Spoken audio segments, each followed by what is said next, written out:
Behold, the Lamb of God who takes away the sins of the world.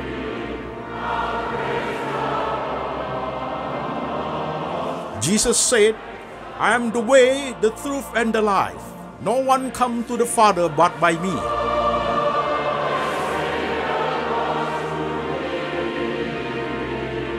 For God so loved this world, so he gave his one and the only Son.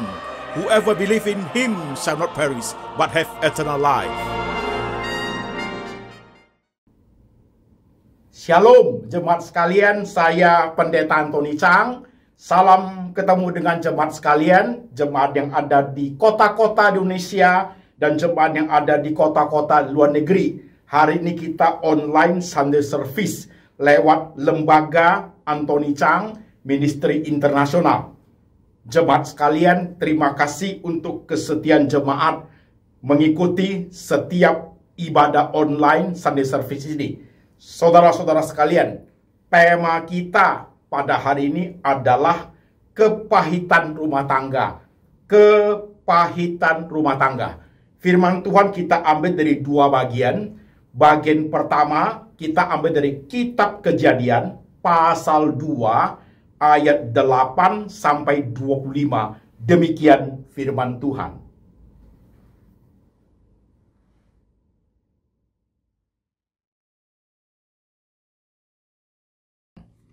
Selanjutnya Tuhan Allah membuat taman di Eden. Di sebelah timur, disitulah ditempatkannya manusia yang dibentuknya itu. Lalu Tuhan Allah menumbuhkan berbagai-bagai pohon dari bumi, yang menarik, yang baik untuk dimakan buahnya, dan pohon kehidupan di tengah-tengah taman itu, serta pohon pengetahuan tentang yang baik dan yang jahat. Ada suatu sungai mengalir dari Eden untuk membasahi taman itu.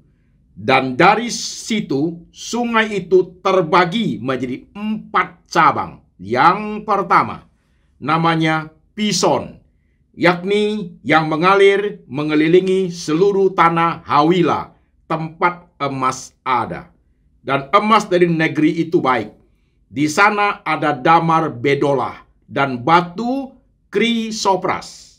Nama sungai yang kedua ialah Gihon, yakni yang mengalir mengelilingi seluruh tanah Kus.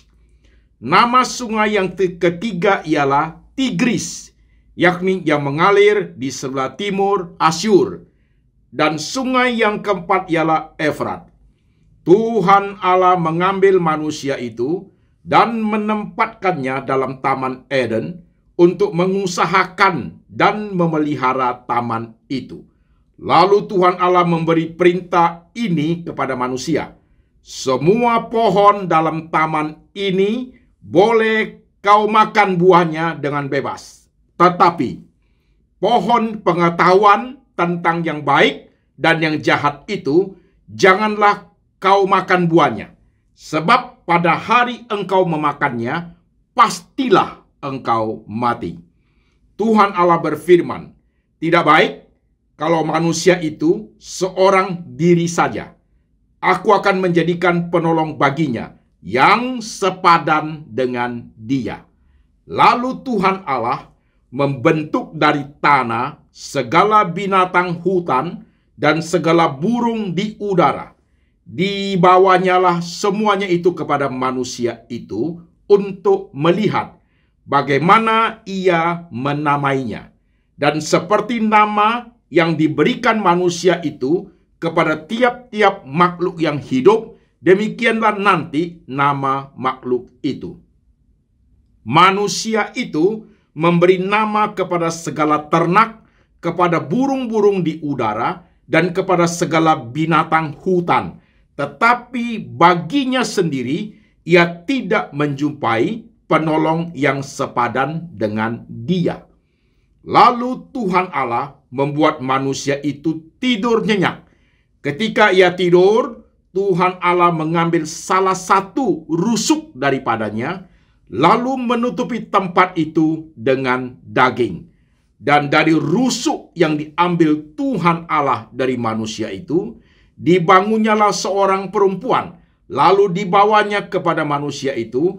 Lalu berkatalah manusia itu, inilah dia, tulang dari tulangku dan daging dari dagingku.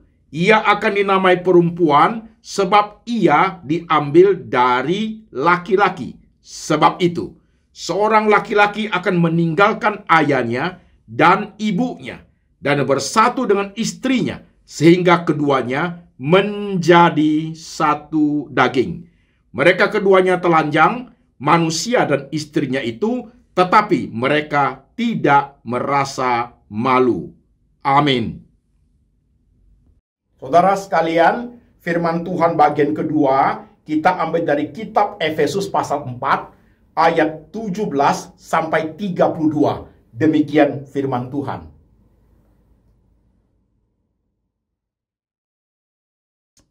Sebab itu, kukatakan dan kutegaskan ini kepadamu di dalam Tuhan. Jangan hidup lagi sama seperti orang-orang yang tidak mengenal Allah dengan pikirannya yang sia-sia dan pengertiannya yang gelap, jauh dari hidup persekutuan dengan Allah, karena kebodohan yang ada di dalam mereka dan karena kedegilan hati mereka. Perasaan mereka telah tumpul sehingga mereka menyerahkan diri kepada hawa nafsu dan mengerjakan dengan serakah segala macam kecemaran. Tetapi kamu bukan demikian, kamu telah belajar mengenal Kristus, karena kamu telah mendengar tentang Dia dan menerima pengajaran di dalam Dia menurut kebenaran yang nyata dalam Yesus, yaitu bahwa kamu berhubung dengan kehidupan kamu yang dahulu harus menanggalkan manusia lama yang menemui kebinasaannya oleh nafsunya yang menyesatkan, supaya kamu diperbaharui di dalam roh dan pikiranmu dan mengenakan manusia baru yang telah diciptakan menurut Allah di dalam kebenaran dan kekudusan yang sesungguhnya. Karena itu, buanglah dusta dan berkatalah benar seorang kepada yang lain, karena kita adalah sesama anggota. Apabila kamu menjadi marah, janganlah kamu berbuat dosa. Janganlah matahari terbenam sebelum padam amarahmu. Dan janganlah beri kesempatan kepada iblis. Orang yang mencuri, janganlah ia mencuri lagi. Tapi baiklah ia bekerja keras dan melakukan pekerjaan yang baik dengan tangannya sendiri, supaya ia dapat membagikan sesuatu kepada orang yang berkekurangan. Janganlah ada perkataan kotor keluar dari mulutmu, tetapi pakailah perkataan yang baik untuk membangun, di mana perlu, supaya mereka yang mendengarkannya beroleh kasih karunia. Dan janganlah kamu mendukakan Roh Kudus Allah yang telah memeteraikan kamu menjelang hari penyelamatan. Segala kepahitan, kegeraman, kemarahan, pertikaian, dan fitnah hendaklah dibuang dari antara kamu. Demikian pula segala kejahatan.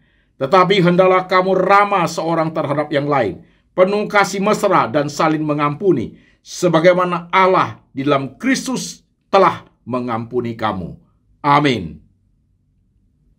Jemaat sekalian, firman Tuhan sudah kita baca. Sekarang mari kita tunduk kepala. Saya mengajak jemaat yang ada di kota manapun yang sedang mengikuti ibadah ini, mari kita tunduk kepala, kita doa, kita minta hikmat daripada Tuhan supaya setiap kita boleh mengerti firman dengan baik.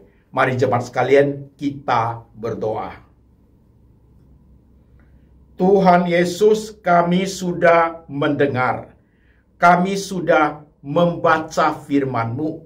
Sekarang Tuhan Roh Kudus bekerja.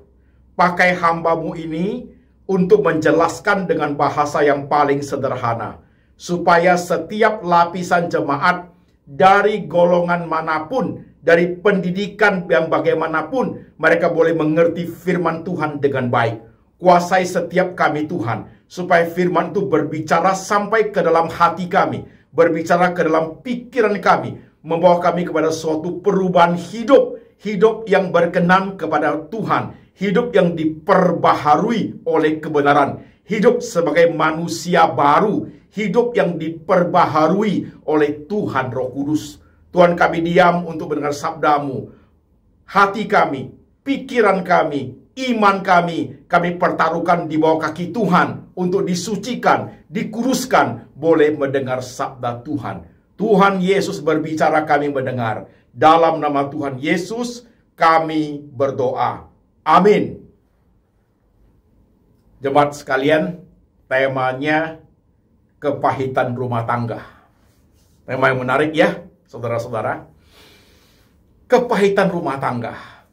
Tapi sebelum masuk ke situ, seperti biasa, jemaat, saya ingin memberikan kalimat indikator. Gimana dengan kehidupan you belakangan ini, jemaat sekalian? Peristiwa-peristiwa yang engkau alami 10 tahun lalu, 20 tahun lalu, 5 bulan lalu, 3 tahun lalu, atau baru kemarin, atau 2 jam yang lalu, baik itu yang menyenangkan, mendukakan, mengecewakan, memberikan akar pahit. Apakah peristiwa-peristiwa seperti itu tetap membawa saudara untuk tetap mendekat kepada Tuhan? Atau peristiwa menyenangkan, peristiwa yang menggembirakan? Dua peristiwa itu, yang positif maupun negatif, apakah peristiwa-peristiwa demikian itu masih tetap membawa saudara itu dekat, kuat dengan Tuhan? Ini kalimat indikator. Kalau senang saja dekat kepada Tuhan, siapapun bisa. Tapi kalau lewat kehidupan yang sulit, saudara tetap dekat sama Tuhan, saudara tetap setia kepada Tuhan, tidak semua orang mampu. Dan kalau kita kedapatan seperti itu, berarti pertumbuhan rohani kita sedang bertumbuh ke arah yang tepat. Tetapi kalau hanya hal yang senang saja membuat kita sayang Tuhan, kalau hal-hal yang sulit membuat kita tanda tanya besar, bahkan mulai menggerutu, bahkan mulai mempertanyakan Tuhan, akhirnya kita mulai meragukan Tuhan, bahkan blaming God. Blaming God itu artinya kita mulai menyalahkan Tuhan, saudaraku. Itu tandanya kerohanian kita sudah mundur drastis. Oleh sebab itu, jemaat sekalian, perhatikan kalimat ini dengan baik. Menjadi suatu tolak ukur setiap hari untuk memantau pertumbuhan rohani jemaat sekalian. Oke, kita lanjut. Mengapa harus ada tema kepahitan rumah tangga? Saudara-saudara sekalian, WhatsApp yang masuk ke saya ini, saudaraku, lewat admin lembaga Anthony Chang Ministry International maupun lewat WhatsApp ke HP pribadi saya, saudaraku, itu bervariasi pergumulannya. Kalau masalah rumah tangga, pekerjaan, penyakit, itu sudah banyak keluhannya, saudaraku, banyak sekali. Tapi saudaraku, tentang kepahitan, jemaat sekalian, tentang kepahitan, jemaat juga sharing. Akar pahit luar biasa menghadapi keluarga, ditinggalkan keluarga, merasa dibohongin, kesetiaannya dikhianati, difitnah oleh keluarga, ditinggalkan, dibiarkan begitu saja, tidak ditolong. Saudara sekalian, WhatsApp seperti itu banyak, saudaraku, banyak. Rata-rata masalah kepahitan rumah tangga, banyak. Saya terima, saya baca satu persatu. Ada yang dipukul oleh suami, ada yang dipukul oleh istri. Hebat, saudaraku ya. Kalau dulu kekerasan rumah tangga, saudaraku, suami pukul istri. Tapi zaman sekarang, istri pukul suami, saudaraku. Dua-duanya sekarang interaktif, dua-duanya aktif, saudaraku. Zaman emansipasi, saudaraku. Wanita pun bisa. Nah, saudara sekalian, banyak yang masuk WhatsApp seperti itu. Membuat saya berpikir bahwa harus ada tema kepahitan rumah tangga. Saya tidak sebut siapa jemaatnya, baik jemaat yang pernikahannya sudah lama ada, yang baru menikah ada, yang menikah sudah 10 tahun ada, saudaraku, yang menikah sudah 30 tahun ada, saudaraku. Nah, itu jemaat sharing, Pak, saya harus bagaimana? Pahit sekali, Pak Pendeta, pahit sekali. Saya nggak tahu bagaimana cara mengatasinya, Pak Pendeta. Dan peristiwa yang lagi hot news, yang sedang terjadi, banyak orang tahu. Bahkan mungkin semua orang tahu. Anak-anak muda pun tahu. Anak saya pun tahu, jemaat sekalian. Masalah kepahitan rumah tangga yang terjadi aktor dan aktris, saudaraku, bintang film terkenal, Johnny Depp dengan Amber Heard, saudaraku. Johnny Depp itu, saudaraku, salah satu film yang dia mainkan yang paling bagus, saudaraku, adalah The Pirates of Caribbean. Is that right? Kemudian Amber itu dia melakonkan film Aquaman, saudaraku. Nah, itu lagi gempar. Wah, seluruh dunia memantau, saudara sekalian. Nah, itu pertempuran yang luar biasa antara suami istri, saudaraku. Mereka menikah tahun 2015. Waktu luar biasa, lagi hot news, saudaraku. Berapa tahun yang lalu Amber menang dalam pengadilan. Tapi tahun ini Johnny Depp menang, saudaraku. Johnny Depp menang di pengadilan. Menang terhadap pencemaran nama dia, sehingga ganti rugi sekitar, Amber harus ganti rugi sekitar 150 miliar, saudaraku, rupiah. Wah, ini wahai ini. Maka saya munculkan tema kepahitan rumah tangga. Oke? Lanjut. Pak Pendeta, kok bisa terjadi yang seperti ini ya? Kenapa bisa terjadi kepahitan rumah tangga yang ujungnya sampai terjadi dendam kesumat, yang ujungnya terjadi perceraian, bahkan pemukulan? Kenapa bisa terjadi kepahitan rumah tangga ya Pak Pendeta? Faktor-faktor apa yang menyebabkan hal seperti ini? Nah, jemaat perlu perhatikan. Masalah yang kita perhatikan di ayat yang kita baca, di perikop Kejadian pasal 2, ayat 8-25, adalah bercerita tentang penciptaan manusia. Tuhan itu menciptakan manusia itu dengan sangat baik adanya, loh, saudaraku. Ya, laki-laki diciptakan, setelah itu Tuhan mengambil tulang rusuk dari laki-laki itu dan dibangkitkanlah seorang perempuan. Maka mereka dua menjadi satu. Itu yang Tuhan suruh. Itu yang tertulis di Alkitab. Laki-laki bersama perempuan itu mereka menjadi suami istri. Dua menjadi satu. Two become one. Oke? Nah, saudara-saudara sekalian, itu yang diceritakan oleh firman Tuhan. Nah, sekarang kita penting memperhatikan kepahitan rumah tangga. Kok bisa begitu ya Pak Pendeta? Faktor apa yang menyebabkan kepahitan rumah tangga itu? Saudara-saudara sekalian, faktornya ada dua. Faktor internal dan faktor eksternal. Ada luar biasa luasnya, perlu diperhatikan. Kita masuk ke faktor internal dulu, jemaat sekalian. Faktor internal itu, ketika Tuhan menciptakan laki-laki dan perempuan itu, Tuhan memberikan Adam itu seorang penolong yang sepadan dengan dia. Jadi saudara sekalian, suami istri itu haknya sama loh di depan Tuhan. Haknya sama loh, saudaraku. Suami sebagai kepala rumah tangga, fungsinya menjadi berbeda. Haknya sama, saudara sekalian. Jadi dua-dua suami istri itu haknya sama di depan Tuhan. Tetapi fungsinya berbeda. Suami sebagai kepala rumah tangga, istri sebagai penolong. Numpang tanya lebih dahulu. Masalah prinsip Alkitab ini, berapa banyak suami istri menjalankannya, saudaraku? Jujur yuk, ini penting ini basic, saudara sekalian. Ini basic. Berapa banyak istri-istri yang menganggap lebih pintar, lebih galak, lebih tahu banyak, lebih daripada suaminya.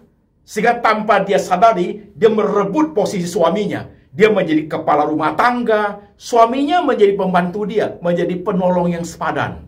Saudara, ini sudah lari daripada apa yang Alkitab ajarkan, saudaraku.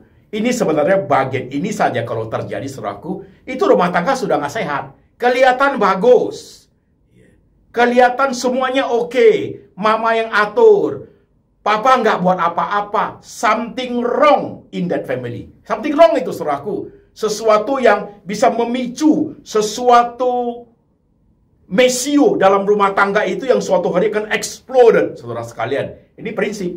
Nah, sampai poin ini, jemaat periksa masing-masing rumah tangga. Saya tidak tahu jemaat yang dengar itu siapa-siapa aja. Oke?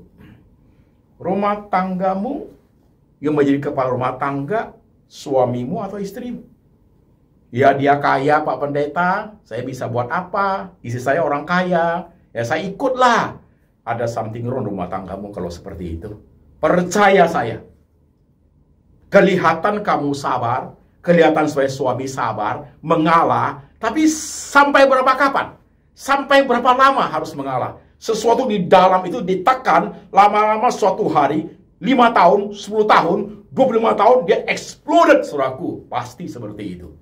Jadi kalau rumah tangga pada awalnya sudah tidak beres, saudaraku, kelihatan nanti. Kita hanya sedang mempersiapkan mesio untuk suatu hari dia exploded rumah tangga itu. Oke, ini prinsip. Nah, ini pertanyaan jemaat, dengarin. Rumah tanggamu, rumah tanggaku seperti apa konsepnya? Apakah seperti Alkitab? Saudaraku, segitiga. Tuhan di atas, istri di sini, suami di sini, sama kedudukannya. Fungsinya suami kepala keluarga, istri penolong setia. Kalau seperti itu, secara mendasar, secara prinsip Alkitab, kita sudah on the track. Oke, kita lanjut, jemaat sekalian.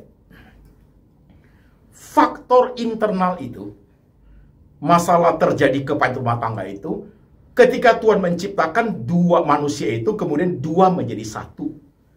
Dua menjadi satu tidaklah sesederhana yang kita pikir, loh, jemaat sekalian.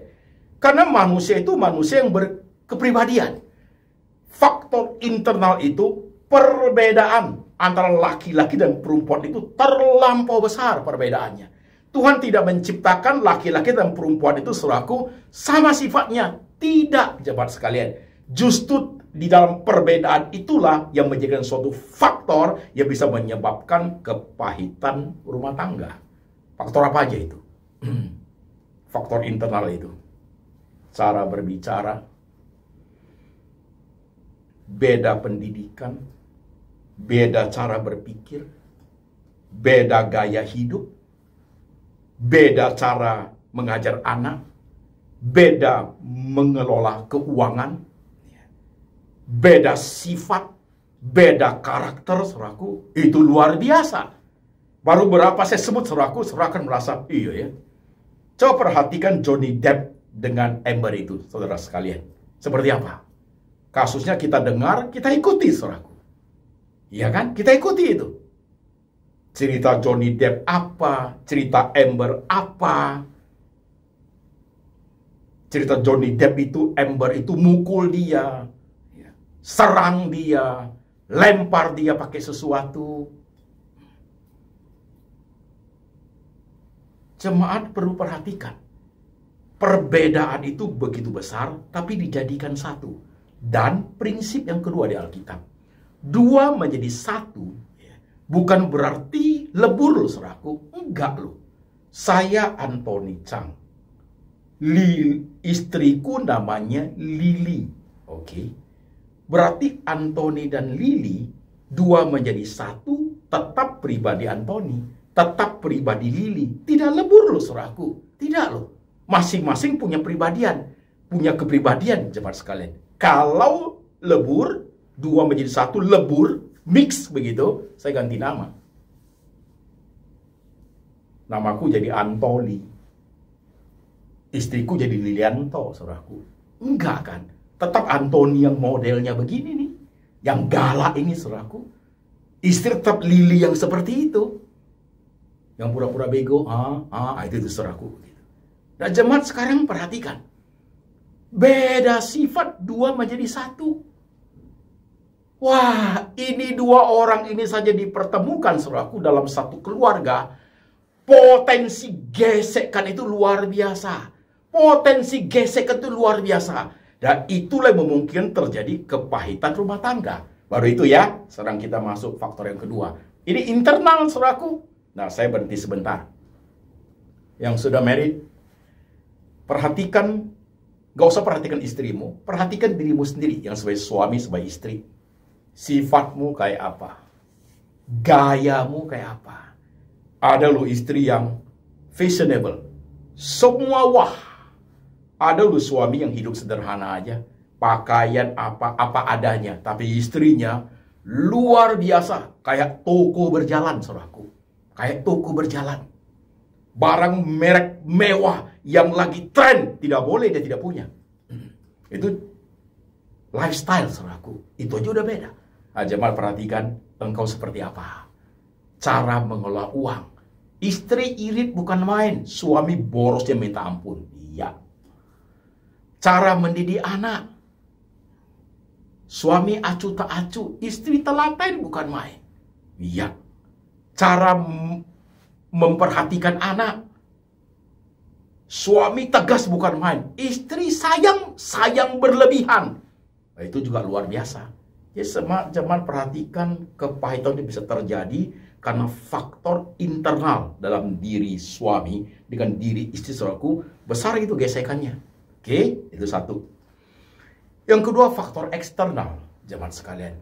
Eksternal ini luar biasa. Faktor eksternal itu kita bagi 3. Faktor eksternal yang pertama, saudaraku, rumah tangga. Oke, rumah tangga. Rumah tangga itu siapa? Ya anak lah. Kan begitu? Anak lah. Menantu deh. Mertua deh, saudaraku. Ya, anak, menantu, mertua, bahkan cucu. Pokoknya anggota keluarga. Nah, faktor eksternal itu bisa menyebabkan, memicu, menggerakkan faktor internal, terjadi gesekan loh, saudaraku. Berapa banyak WhatsApp yang masuk, benci banget dengan mertuanya. Kalau bisa saya kasih obat supaya jangan tidur, jangan bangun lagi dia, Pak, itu. Benci bukan main, saudaraku. Ada juga, ya, itu anak benci banget sama mamanya. Yes. Akar pahit sudah pasti. Ada suami yang benci bukan sama istrinya. Ya, itu faktor eksternal dalam family itu terjadi. Mertua yang galak, mertua yang mau ngatur semua, saudaraku, itu faktor eksternal. Itu yang satu ya. Faktor eksternal kedua, masalah orang lain. Oh iya, bukan family, orang lain loh. Ikut campur tangan orang lain dalam rumah tangga. Teman dekat, will, pil, mertua, ya. Teman sepelayanan, iya. Pak pendeta, iya, saudaraku. Caranya tidak bagus, saudaraku, sehingga ikut campur tangan orang lain itu bukannya menolong, malah memicu, menyebabkan gesekan lebih kencang, kepahitan muncul, saudaraku. Oke? Faktor eksternal itu, family, dan faktor orang lain, itu besar, saudaraku. Yang ketiga saya kasih faktor X saja, karena yang ketiga terlalu besar. Masalah keuangan, pekerjaan, bisnis, pilot, penyakit, masalah tidak ada kerjaan, jobless. Berbagai masalah faktor X itu luar biasa banyak, saudaraku. Nah itu, semua yang saya sebutkan itu, saudaraku, kita jalani itu, saudaraku. Kita jalani sehari-hari. Kita jalani sehari-hari. Nah, faktor internal itu sudah mulai memicu. Ditambah dengan masukan daripada faktor eksternal itu, jadilah itu kepahitan. Of course. Pasti, jemaat sekalian. Pasti. Ingat baik-baik, saya sudah khotbah ini, jemaat sekalian. Pernikahan itu seperti satu rangkaian bunga. Satu rangkaian bunga hidup pernikahan itu. Jadi tidak indah-indah melulu. Pernikahan itu seperti satu rangkaian bunga. Ada wanginya, ada bunganya, ya. Ada akarnya, ada daunnya, ada tanahnya, ada pupuknya. Jadi satu rangkaian bunga itu, hidup dia. Itulah marriage, itulah pernikahan. Ketemu bunganya, menikah 1 tahun pertama, wangi-wangi itu bunga. Wangi. Suatu hari, kena dahannya yang kecil. Wah, ada durinya. Kena duri, sakit itu. Kemudian serangkaian bunga itu ada bawah apa? Di bawah ada apa? Ada tanah, ada pupuk, bau itu, kotor itu saudaraku. Itu serangkaian bunga. Kalau pernikahan semua indah-indah, jangan married. Kamu masuk ke dunia bohong saudaraku. Jangan married. Justru dunia pernikahan adalah dunia yang penuh dengan dilematis dalamnya saudaraku. Banyak hal yang harus disesuaikan. Jadi bukan manusia yang semuanya sama masuk, nggak ada. Dua manusia yang berbeda jadi satu. Ya. Dua manusia yang berbeda sifat jadi satu, hidup dalam satu rumah. Tiap hari ketemu, gua lihat lu lihat gua. Ya kan? Itu pernikahan loh saudaraku. Oke? Nah ini yang terjadi, gesekannya luar biasa. Oke jemaat, kita maju lagi. Nah, jemaat perlu perhatikan. Ketika kita memperhatikan kehidupan jemaat yang sedang dalam kasus seperti itu, dan kita-kita itu, kepahitan demi kepahitan yang terjadi itu, jemaat bertanya, gimana cara solusinya Pak Pendeta? Dan ketika kita melihat Johnny Depp dengan Amber itu seperti apa penyelesaiannya? Nah, jemaat saya bagi jadi tiga kotak ya. Saya selalu sekarang coba desain khotbah yang buat jemaat tuh bisa melihat aku di mana Pak Pendeta, aku ada di bagaimana. Jadi kamu mengertinya lebih gampang, saudara. Oke? Saya bagi menjadi 3 kotak. Saya jelaskan lagi, saya bagi menjadi 3 kotak.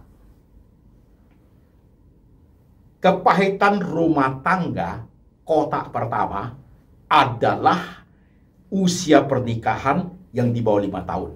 Oke? Kepahitan rumah tangga, kotak kedua, adalah usia pernikahan di atas 6 tahun sampai 10 tahun.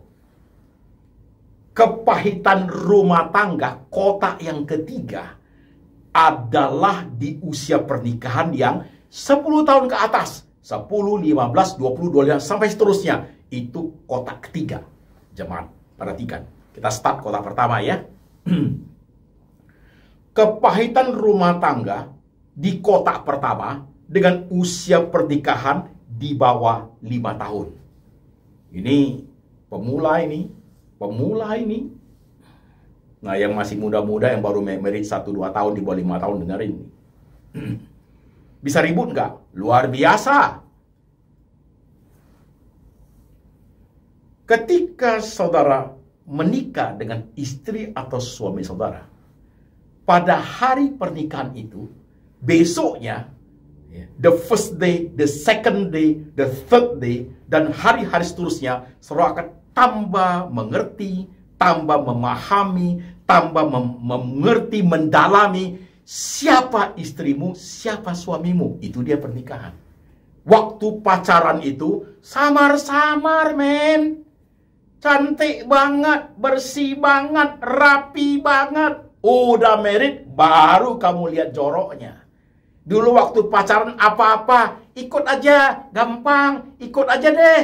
Yang penting ikut, terserah you, saya mau ikut aja loh. Tapi kalau saya menikah, you akan lihat modelnya keluar, saudaraku. Modelnya keluar. Waktu pacaran itu, kamu tidak pernah lihat mulutnya bau, gak pernah. Karena dia gosok gigi 3 kali biar bersih, saudaraku. Setelah dia menikah, pagi-pagi gak gosok gigi, udah langsung makan dia. Nah, saudara baru tahu itu. Waktu pacaran itu, saudara gak pernah mendengar suara dia buang angin. Setelah married, dia buang angin di depan you. Baru you tahu. Bau lagi. Nah, jemaat sekalian, kepahitan rumah tangga, usia pernikahan di bawah 5 tahun. Terjadi nggak? Oh iya, beda pendapatnya mulai keluar. Bisa pukul-pukulan. Mungkin mulai hamil atau anak baru usia setahun begitu. Bisa ribut. Pulang ke rumah papa, ke rumah mama. Nggak mau balik tuh. Nanti suami pergi jemput. Itu begitu, saudaraku. Di bawah 5 tahun usia pernikahannya. Ribut-ribut, baik lagi, dijemput, pulang lagi, nangis-nangis, mamanya ikut campur. Nah, mulai faktor eksternal tuh, mama ikut campur, Nanti mertua ikut campur mulai, saudaraku. Mulai dipanas-panasin. Itu rumah tangga yang baru. Biarkan mereka sendiri menjalaninya. Toh mereka nangis-nangis sendiri kok. Nanti juga baikan. Kita campur tangan. Kita campur tangan. Kita berikan bumbu-bumbu. Tambah rusak itu rumah tangga yang baru, yang muda itu. Tambah rusak. Karena apa? Sok pintar kita. Karena kita pikir dengan cara kita itu menolong mereka. Bukan menolong. Bahkan kita membuat lebih sulit hidup mereka. Biar mereka belajar sendiri. Orang mereka saling mencinta kok. Mereka arungi sendiri. Alami suka duka biar mereka alami. Biar mereka bertumbuh sendiri. Kita seorang tua awasin dari jauh. Jangan ikut campur. Jangan ikut campur. Jangan bela si istri, jangan bela suami, jangan bela anakmu. Biarkan mereka, toh mereka sudah hidup berdua. Biar mereka urus sendiri. Biar mereka saling mengerti, saling mendalami. Jangan dicampuri. Tapi jemaat perhatikan, berapa banyak rumah tangga yang masih muda-muda, usia pernikahan di bawah 5 tahun tuh, dicampuri oleh keluarganya luar biasa. Nah ini, kotak pertama ini. Pahit nggak? Pahit. Ada loh usia pernikahan di bawah 5 tahun, sudah nggak tinggal sama-sama. Oh bisa sekali.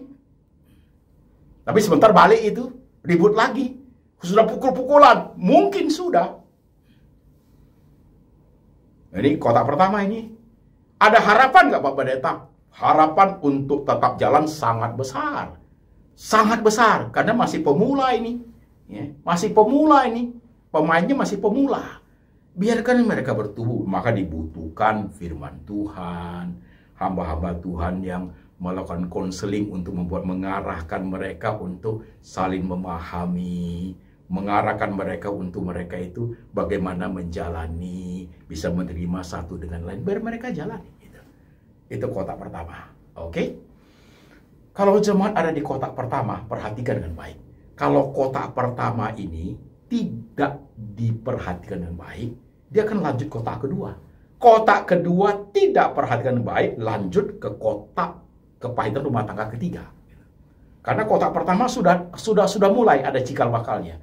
Jadi kalau masih di kotak pertama, pernikahanmu masih muda-muda, perbaiki, pahami, belajar di situ, cari hamba Tuhan, belajar firman, konseling family.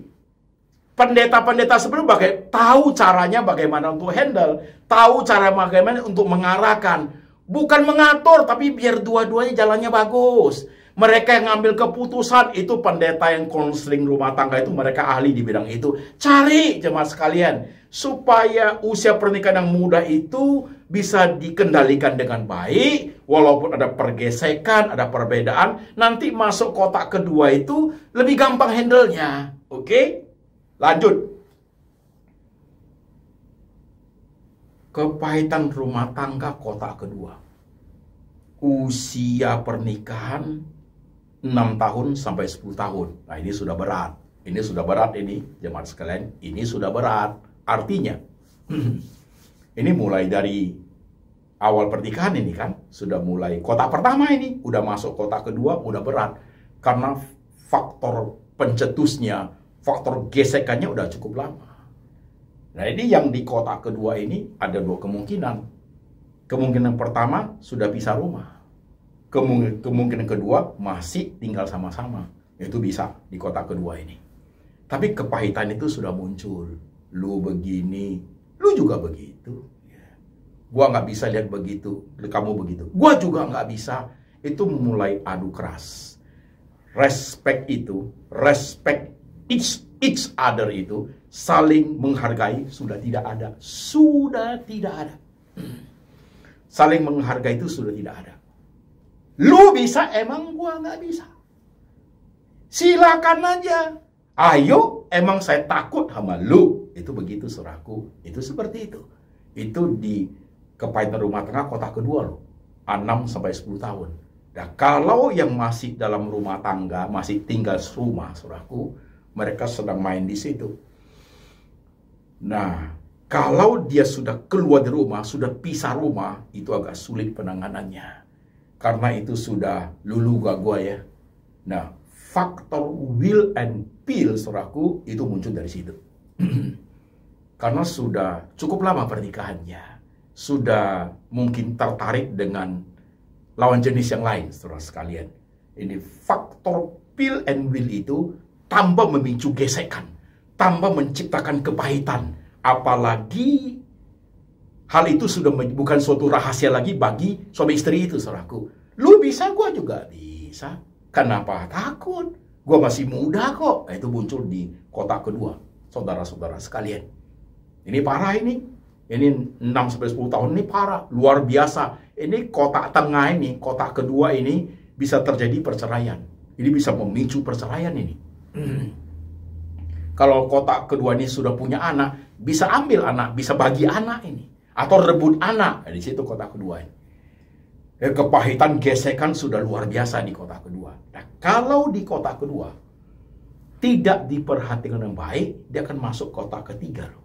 Nah, kotak ketiga adalah kepahitan rumah tangga. Kotak ketiga adalah usia pernikahan di atas 10 tahun. 10, 15, 20, 25, dan seterusnya. Nah, kotak ketiga ini jemaat sekalian juga terbagi dua.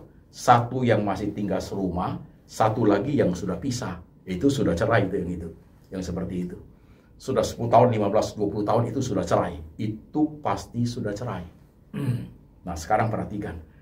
Kotak ketiga ini, kepahitan rumah tangga di kotak ketiga ini, yang tinggal serumah, ini punya masalah yang rumit sekali. Tinggal serumah, ya, faktor kemungkinannya sangat banyak. Bisa saling membutuhkan walaupun sakit, tapi jalani karena ada faktor X. Apa itu? Mungkin karena anak, mungkin karena suami bergantung sama istri. Kalau saya pergi kemana, atau istri bergantung kepada suami. Jadi masih ada sesuatu bargaining di situ. Walaupun pahit, mereka tetap hidup di situ. Dan orang-orang seperti itu, kemungkinan untuk dipulihkan Tuhan juga cukup besar. Tapi mereka melewati masa-masa yang sulit sekali. Dua orang sudah pahit, tapi harus stay dalam satu rumah. Seperti apa itu? Orang bilang, rumahku, istanaku. Orang bilang, lebih baik tinggal di rumah yang sederhana, rumah yang jelek, rumah kumuh, tapi di dalamnya ada kasih. Daripada tinggal di istana rumah besar, dalamnya perang-perangan, dalamnya itu pahit luar biasa. Lebih baik tinggal di rumah kumuh, tapi dalamnya ada kasih. Itu benar loh saudaraku. Nah, itu terjadi di kotak ketiga. Nah, di kotak ketiga yang kepahitannya udah luar biasa, yang sudah pisah rumah, itu kemungkinan sangat besar 99% itu sudah cerai, saudaraku. Itu sudah cerai. Karena kepahitan itu sudah tidak bisa diselesaikan. Itu sudah pisah itu, saudaraku. Itu sudah pisah. Jemaat sekalian, perhatikan poin saya. Pak Pendeta, kan apa yang dipersatukan Tuhan itu tidak boleh ceraikan manusia ya. Tapi kok manusia itu bisa cerai? Ada loh ayatnya. Karena kekerasan hati manusia, Musa memberi surat cerai. Kenapa terjadi kepahitan? Kenapa tidak bisa akur? Karena kekerasan hati manusia. Ya, jelas tadi. Lihat Johnny Depp dengan Amber. Keras bukan main. Lu bisa, saya tidak. Lu klaim saya klaim you. You bawa ke pengadilan, saya juga. Berapa tahun lalu di UK, you menang, Amber menang. Sekarang tahun ini, gua yang menang. Gua yang menang. Ganti rugi pencemaran nama saya 150 miliar rupiah. Saudara-saudara sekalian, jadi kalau kita perhatikan teliti, ya,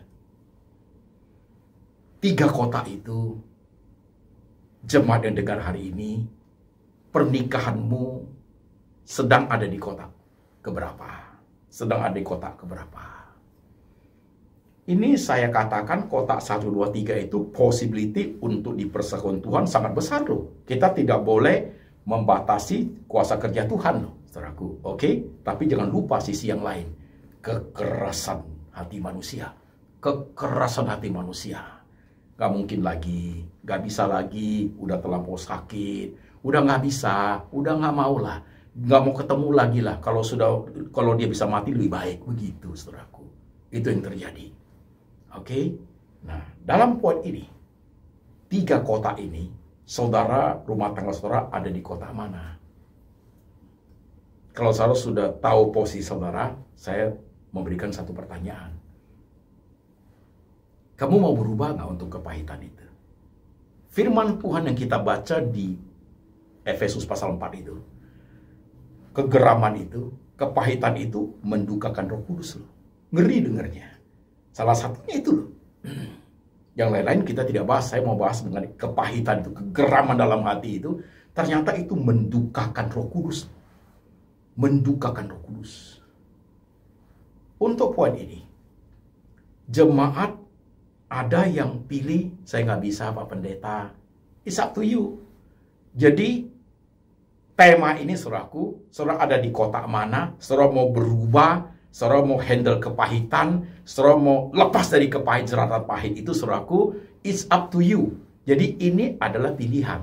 Ini adalah pilihan, saudaraku. Adalah pilihan. Kalau saudara pilih, aku tetap seperti ini aja Pak Pendeta, aku nggak bisa terima. Go on. Tapi kalau saudara pilih, aku pengen lepas dari jeratan itu Pak, you go on. Nah disitulah 2 hal ini membedakan. Saudara tetap di dalam pilihan, aku mau begitu aja, tak bisa terima saya. Sampai mati loh saudaraku. Sampai ajal tiba loh. Kepahitan itu tidak pernah selesai. Saudara kan lihat aja nanti. Johnny Depp dengan Amber. Lanjut nggak? Lanjut saudaraku, lanjut.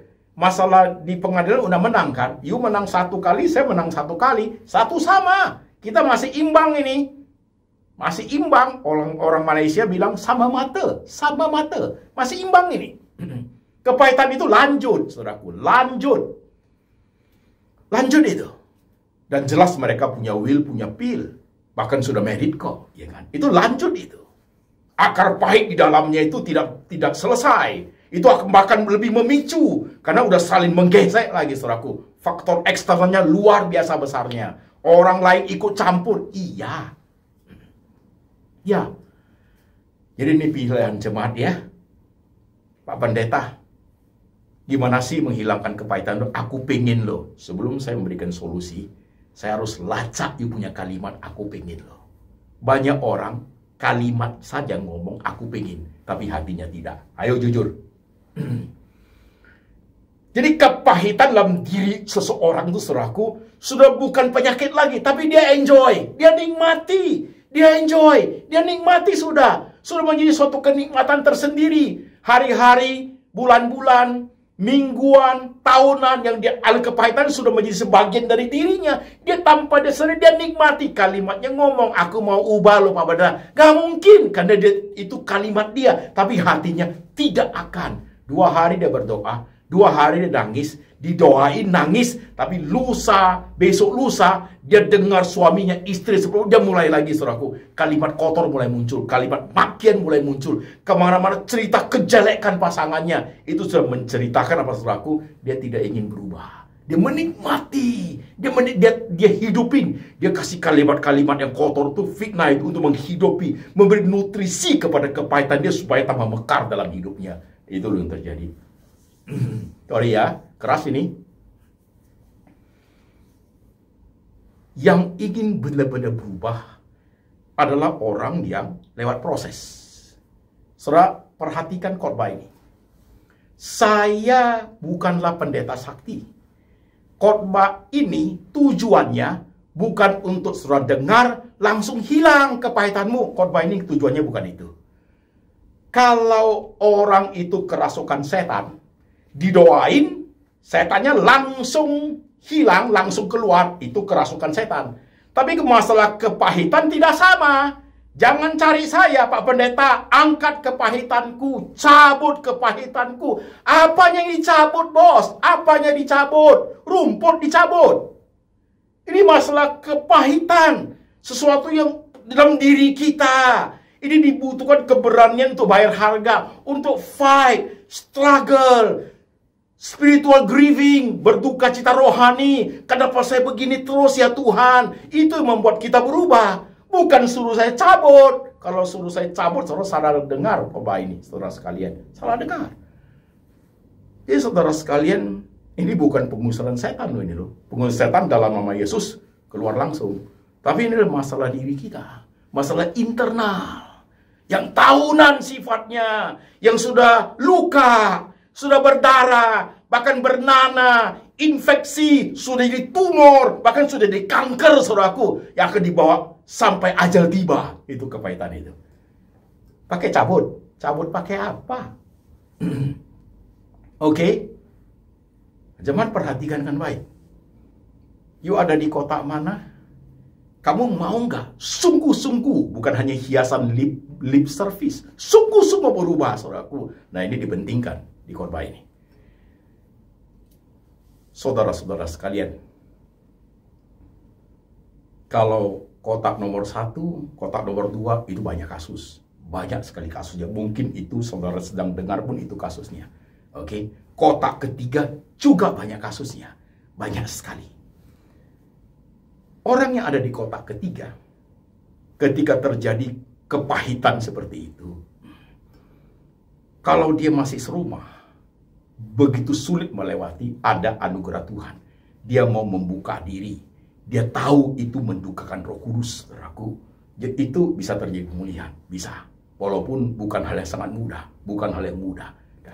Orang kotak ketiga yang sudah terpisah, saudara sekalian, itu otomatis sudah pisah jauh. Kalau sudah 10 tahun, 15-20 tahun, mungkin yang suami istri juga udah married.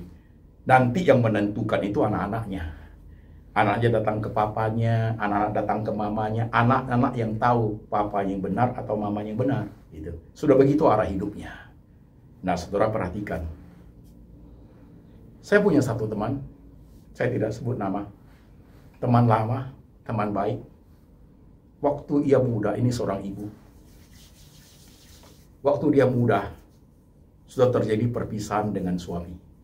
Ada sesuatu di dalamnya membuat mereka harus berpisah. Anak-anaknya semua menjadi tanggungan daripada ibu ini. Dia membesarkan anak, dia bisnis, dia pelayanan, dia membesarkan anak-anaknya. Selain membesarkan anak-anaknya, sampai bisnisnya maju, juga di usia mulai tua mengalami stroke, tapi tidak meninggal, saudaraku. Tuhan masih berikan anugerah hidup sampai hari ini. Ibu ini sudah punya cucu. Anak-anaknya sudah sukses, sudah punya cucu. Suatu hari dia berkata kepada saya ketemu mantan suami. Dalam rangka apa saya nggak tahu, mungkin anak-anak ketemu gitu ya. Saya ketemu suami sudah married lama. Sama istri datang ketemu saya ngobrol-ngobrol dengan mereka. Suami saya ngomong gini, suami saya minta maaf, sorry ya. Saya bilang it's okay. Saya bisa ngomong-ngomong dengan dia.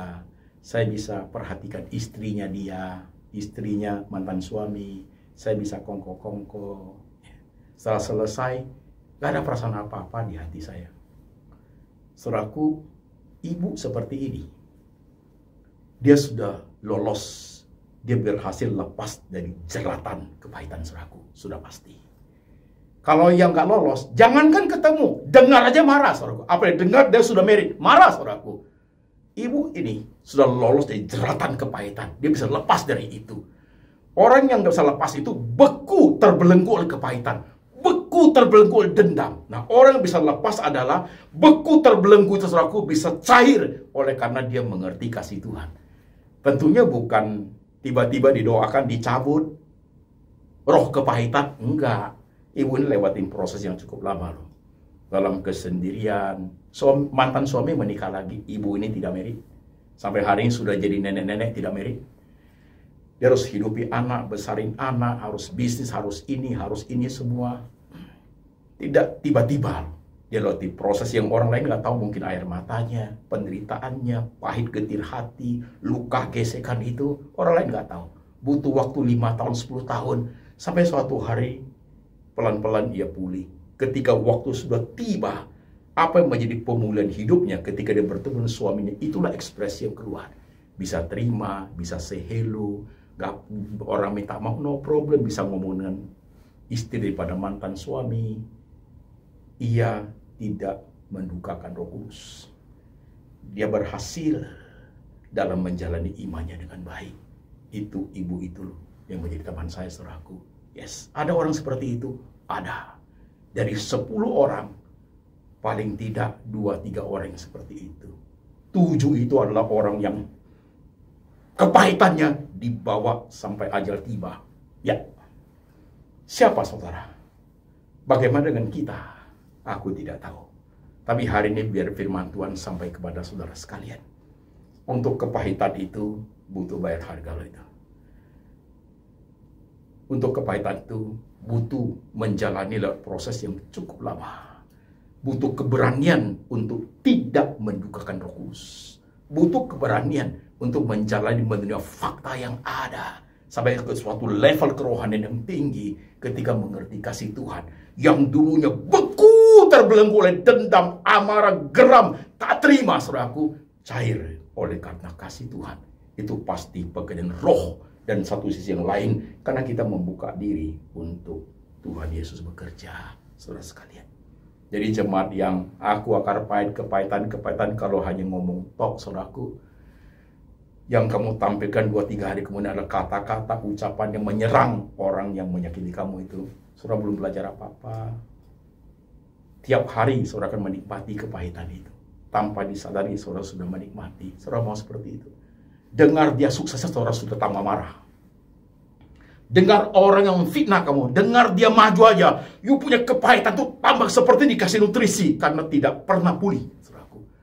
Tidak pernah pulih. Dengar orang yang mengkhianati kamu, dengar orang yang melukai kamu, dia sukses bahkan dia happy, itu bukan membuat kamu senang, itu memicu you punya kepahitan tuh seperti dikasih vitamin, tambah keras, tambah kencang karena dalam diri itu nggak pernah pulih, nggak pernah pulih. Nah, orang seperti itu akan menyimpan kepahitan itu sampai ajal tiba. Sampai ajal tiba. Jemaat perhatikan poin ini. Biar khotbah ini sampai di sini ya. Kau seperti apa rumah tanggamu dan rumah tanggaku? Masih ada kesempatan untuk kita menata dengan baik. Memperbaiki hubungan. Kapan terakhir, saya suka ngomong, kapan terakhir engkau say sorry to your wife, to your husband? Jangan sebatas say sorry aja. Change your life. Ubah hidupmu. Ubah. Supaya pasanganmu itu hidupnya lebih nyaman dengan kita. Ubah, jemaat sekalian. Mari jemaat kita tundukkan kepala. Kita berdoa. Saudara-saudara sekalian, saya tidak tahu bagaimana engkau hidup. Jikalau engkau adalah orang yang hidup berpasangan, punya suami, punya istri, perhatikan engkau ada di kotak kepahitan rumah tangga yang kotak berapa.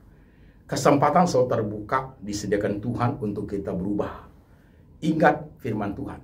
Jangan engkau mendukakan Roh Kudus. Kepahitan adalah suatu tindakan action yang mendukakan Roh Kudus. Jikalau engkau bertumbuh dengan baik, engkau pasti dipimpin oleh Roh untuk hidup berkenan dan berubah ke arah yang jauh lebih baik. Jikalau engkau dendam oleh karena kebencian, maka akan cair oleh karena kasih Tuhan yang selalu bekerja dalam hatimu. Saya tidak tahu jemaat siapa, doa sendiri-sendiri, lihat istrimu, lihat suamimu. Kalau hari ini firman Tuhan sudah tiba, engkau duduk ada bersama dengan istri atau suamimu di samping, istrimu ada, pegang tangannya, kalian berdoa, dan minta Tuhan untuk mengajar, mendidik, supaya rumah tangga itu tertata dengan baik. Silakan berdoa masing-masing.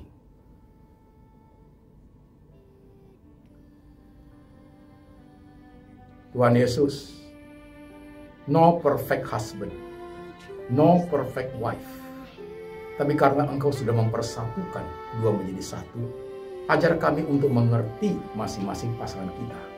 Ajar kami untuk masing-masing memahami pasangan yang Kau berikan kepada kami, Tuhan. Suka duka, apapun itu, kelebihan, kekurangan dari pasangan kami. Ajar kami, tambah hari, tambah lama pernikahan kami boleh tambah mengerti ya Tuhan. Ajar kami tidak ingin menjadi suatu kepahitan rumah tangga yang kami bawa sampai ajal tiba. Tangan Tuhan bekerja. Letakkan tanganmu di pikiran dan hati suami istri yang sedang mendengarkan firman Tuhan. Letakkan tanganmu di pikiran suami yang sudah terpisah dari istri. Letakkan tanganmu di hati dan pikiran istri yang sudah terpisah dari suaminya. Letakkan tanganmu di hati dan pikiran suami istri yang sudah cerai. Letakkan tangan-Mu Tuhan. Beri mereka damai sejahtera. Biar mereka boleh memahami hidup Tuhan Roh Kudus yang bekerja di hati mereka. Ajar setiap kami untuk tidak mendukakan Roh Kudus. Terima kasih Tuhan. Kasih dari Allah Bapa turun atas jemaat, turun atas rumah tangga jemaat. Diberkati keturunan-Mu, diberkati anak cucu-Mu, diberkati rumah tanggamu. Dan Yesus Kristus adalah gembala yang baik. Tuhan Roh Kudus selalu mengajar, mendidik setiap kami untuk taat akan firman sampai selama-lamanya. Sampai Tuhan datang kembali menjemput setiap kita orang percaya. Dalam nama Tuhan Yesus. Amin.